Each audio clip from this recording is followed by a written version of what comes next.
Good morning, everyone. Thank you for starting the day out with me. Now, my first guest this morning, she has such a remarkable story of incredible courage and unconditional love. She has gone through so many epic battles in her life.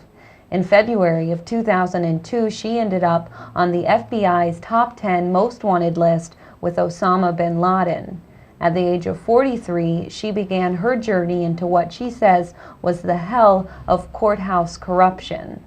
Since then, she is on a mission to expose the abuse of children and families in the court system. She's written a book entitled Protecting My Child. It is all about her story, and she will share some of that with us this morning. Caren, thank you so much for being a guest with me today. Thank you for having me and letting me share this story. Well, Caren, it is truly remarkable.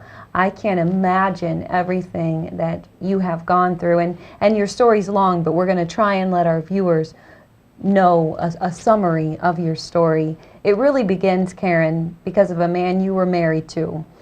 You soon discovered, after a couple years of marriage, that he was not the man that you thought he was. Started losing myself. I'm an artist and I was a stay-at-home mom, and my husband became very demanding and controlling of me. And along this journey, one day he admitted to me that I had known by now he had had AIDS, and he never told me where he had acquired it from, and denied over and over where he had gotten it from, had no idea. And he said he had thought I had given it to him when he first told me, because I had gotten blood transfusions in a New York City hospital in the 1980s. And they had no tests back then. They didn't even know what HIV was. And when I realized that this man had exposed me hundreds of times to AIDS purposely, and that I didn't have AIDS, so obviously it wasn't from me or a blood transfusion, I began to want out of the marriage. Like many women who've been in a controlling, abusive relationship, it's not that easy to get away from those type of men. Besides, I had 2 children, and I really had to weigh, did I want them to go through possibly a funeral, what if he died, and a divorce? And women will sacrifice a lot for their children, and I really tried to hold on as much as I could, not wanting to put my children through both of those. But it came to the point where I had to end the marriage because it was intolerable. Rightfully so. You had to get out of this marriage, Caren. You absolutely did. So you served your husband at the time with divorce papers, and that's kind of where everything started going downhill. Well, interestingly enough, my husband asked me not to do the papers. He kept saying, wait and wait and wait, let's try and work it out, let's go to therapy, let's do this, let's do that. And then on my anniversary, which I soon was to learn, he would always find a reason to do, on my birthday or my anniversary, he presented me with divorce papers with his name as the petitioner, because again, it gave him a level of control. It made him look like he was asking for the divorce, even though he never denied that it was me who asked for the divorce. So he gave you the divorce papers, and what did those papers say, Caren? They basically wrote up what the timeshare schedule was for our children and the amount of money he would pay me for child support, 3 years of alimony, and the property settlement. And at that point, I didn't trust him anymore, and I felt that I needed to have a lawyer take a look at this. He is an investment analyst, and he's much smarter in that field than I am, and I just felt like I needed a second opinion. And he basically said, if you bring this to anybody, I will get the worst lawyer I can find to destroy you, and then I will take away your son, our son. So what did you do once you heard him say that, Caren? I signed the papers.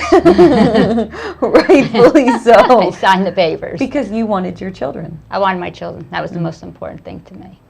Now soon, Caren, you began a journey into what you said was courthouse corruption. Can you tell us about that? Yes. What I didn't realize, like most people who watch TV and it always looks like the judge is so fair and follows the law, is in family court, the judges are allowed to use what's called court discretion, which means that they can use their discretion to decide which laws apply and which laws don't, which leaves it very vague.